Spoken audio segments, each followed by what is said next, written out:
महादेव को बहुत प्रिय है रुद्राक्ष। रुद्राक्ष तो भगवान शिव जी को प्रिय है, लेकिन रुद्राक्ष पहनने वाला बहुत प्रिय है। जो रुद्राक्ष पहनता है ये महादेव को बहुत प्रिय लगता है। इसलिए 24 घंटे रुद्राक्ष पहनना चाहिए, निरंतर रुद्राक्ष पहना, सदैव रुद्राक्ष धार्य शिवाज्ञा 24 कलाक पहन सकते आप। और कोई भी देवी देवता का मंत्र रुद्राक्ष की माला से कर सकते हैं, ऐसे कोई संकुचितता नहीं। महादेव का मंत्र तो ही रुद्राक्ष की माला से नहीं, पूरा माला शास्त्र। देवताओं को प्रिय रुद्राक्ष है, महादेव को अति प्रिय। शिव वल्लभान, वल्लभान का अर्थ होता है वाहलो लागू। शिव जी को बहुत प्रिय है रुद्राक्ष।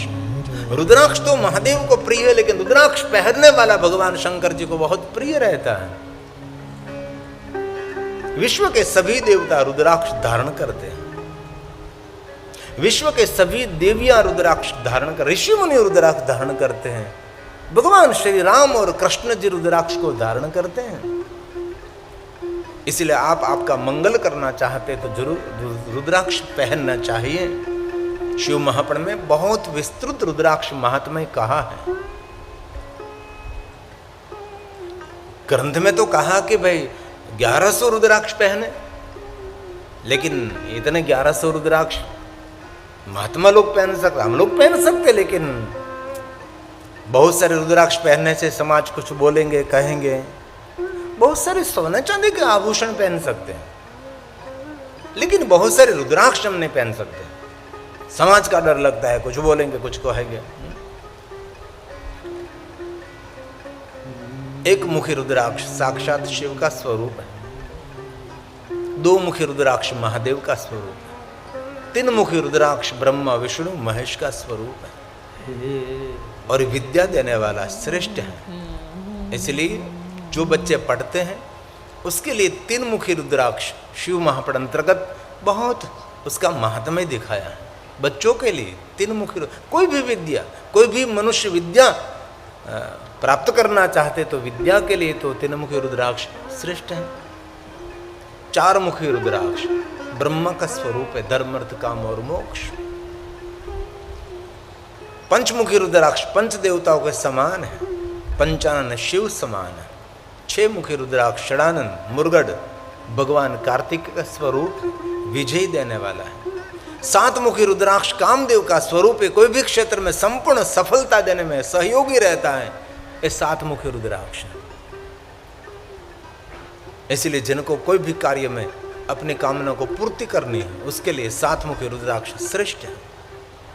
8 मुखी रुद्राक्ष अष्ट भैरव के तुल्य है, रक्षा करते हैं। 9 मुखी रुद्राक्ष नव दुर्गा समान है, शक्ति प्रदान करते हैं।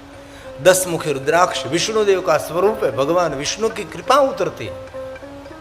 11 मुखी रुद्राक्ष 11 रुद्र तुल्य है, सभी दुखों में से मुक्त रखता है। 12 मुखी रुद्राक्ष 12 सूर्य तुल्य है, प्रकाश देता है, तेजस्विता देता है, ज्ञान देता है।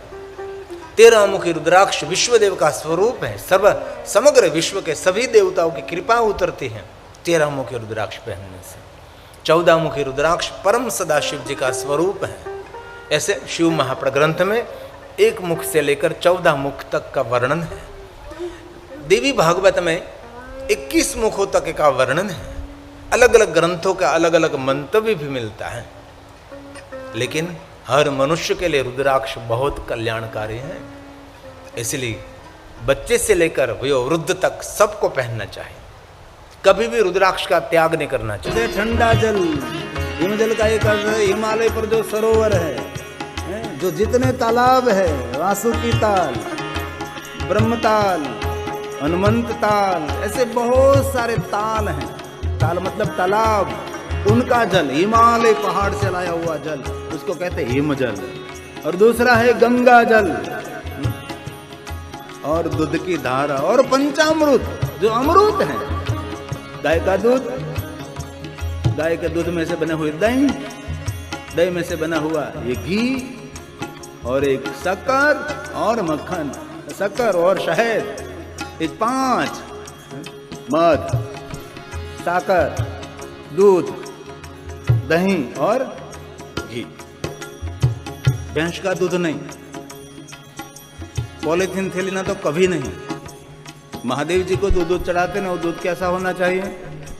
सुबह में सूर्य उदय हुआ इससे पहले जो गाय दोए हो तो दूध महादेव को चढ़ा सकते आप, और शाम के समय सूर्य अस्त हो इससे पहले गाय माता को जो दोए ले, ये दूध महादेव को चढ़ा सकते हैं। 2 गायों का दूध मिलाकर महादेव को नहीं चढ़ा सकते। और तीसरी बात, जब तक उनका बछड़ा दूध पी रहा है वहां तक इस गाय का दूध महादेव को नहीं चढ़ा सकते। और तीसरी बात, दूध के एक रात बीत गई, दूध महादेव को नहीं चढ़ा सकते।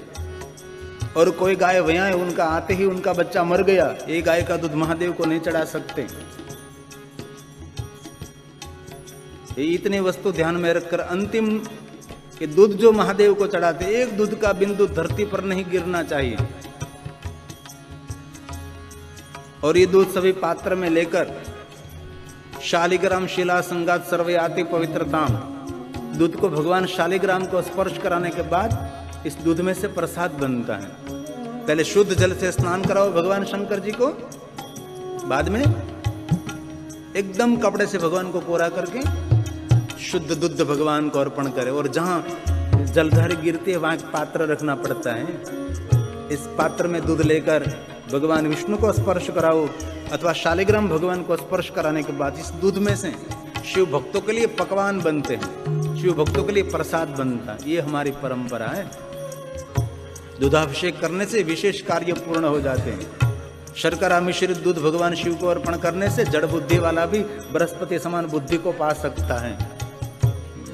लेकिन ये सब कुछ कोई नहीं ध्यान में रखता है। भैंस का दूध, पॉलीथिन थैली का दूध, कितने दिनों के बाद दूध का पैकिंग होगा किसी को मालूम नहीं। ये दूध महादेव को अर्पण करते हैं। जरूर करना चाहिए, आपके मन की तसल्ली होगी, लेकिन मूल परंपरा ये है जरूर दूध चढ़ाना चाहिए। इसमें कोई विरोध नहीं कर रहा हम, लेकिन ये नियम है। आप कभी दक्षिण भारत में देखो तो दक्षिण में भगवान को दूध चढ़ाते ही नहीं, दूध एक भी बिंदु धरती पर नहीं गिरने देते, सभी दूध पात्र में ले लेते हैं। श्री शक्ति मंदिर एटलांटा में पहली बार गया था, तब मैंने देखा था बहुत दूध महादेव को सब चढ़ाते थे। लेकिन मैंने कहा ये दूध कहाँ जाओगी, तो सब बस ऐसे जा रहा है। दूध को लेना पड़ता है, उनमें से प्रसाद बनता है। शिवलिंग के ऊपर जो खाद्य द्रव्य अर्पण होता है ना, उन सब प्रसाद बनता है उसका। इस खाद्य द्रव्य को अलग अलग अलग रख सकते हैं ना। पहले शिव जी को द्रव्य जो धारा होती है उसकी पूजा होती है, सूखे मेवे से, धन धान्य से अलग अलग अलग पूजा है। और अंतिम पूजा है ना, वो सुगंधित द्रव्यों की पूजा है। सुगंधित द्रव्यों की पूजा के बाद कोई खाद्य द्रव्य नहीं अर्पण होता। एक एक द्रव्य से शिव पूजा करते करते करते अंतिम पूजा है सुगंधित द्रव्यों से। और सुगंधित द्रव्य के बाद कोई खाद्य द्रव्य अर्पण नहीं कर सकते, क्योंकि ये मिश्रित हो जाता है ना। ये सुगंधित द्रव्य एक तरफ रख लेते, ये सुगंधित द्रव्य सब भक्तों को प्रसाद में देते। और दूसरी बात, चंदन में कभी सुगंधित द्रव्य मिलाना नहीं चाहिए, क्योंकि चंदन में आपने सुगंधित द्रव्य मिला दिया तो सुगंध की जो चंदन की ओरिजिनल जो पहचान है वो खत्म हो जाएगी। कहीं जगह पर चंदन का लेप करते थे, इतनी सुगंध आती, सर दुखने लगता है। ये बहुत गलत है। ओरिजिनल चंदन की महक आनी चाहिए, सूखड़ की महक, दिमाग को ठंडक दे। मैं रोज चंदन करके आता हूँ। जिनको बहुत क्रोध आता है ना, उसको रोज ऐसे चंदन करना चाहिए। इसलिए मुझे नहीं आता हूँ, लेकिन ये लेप करने से आपका स्वभाव शांत रहता है। ये चंदन बड़ी औषधि है, चंदन बड़ी जड़ी बूटी है, मन को शांति देती है। ये चंदन हमारे आचार्य जी भगवान की पूजा करावे ने, इससे पहले आपके कपाल में पूरा चंदन का लेप कर देते हैं ना, अथवा भस्म का लेप कर दे। क्यों? आपका स्वभाव शांत रहे, आपका मन प्रभु में स्थिर हो। ये एक बड़ा विज्ञान। कोई आपको कहे ना कि ये टीला टपका करने से भगवान मिलता है, उसको कहना है भगवान मिलाने के लिए हम कर रहे हैं। हम भगवान को मिलने के लिए नहीं कर रहे, हमारा मन भगवान में रहे, इसलिए ये सब हम कर रहे हैं। उनके लिए जवाब तैयार होना चाहिए। हमारी मनोवैज्ञानिक परंपरा पद्धति है, इसमें बड़ा विज्ञान है।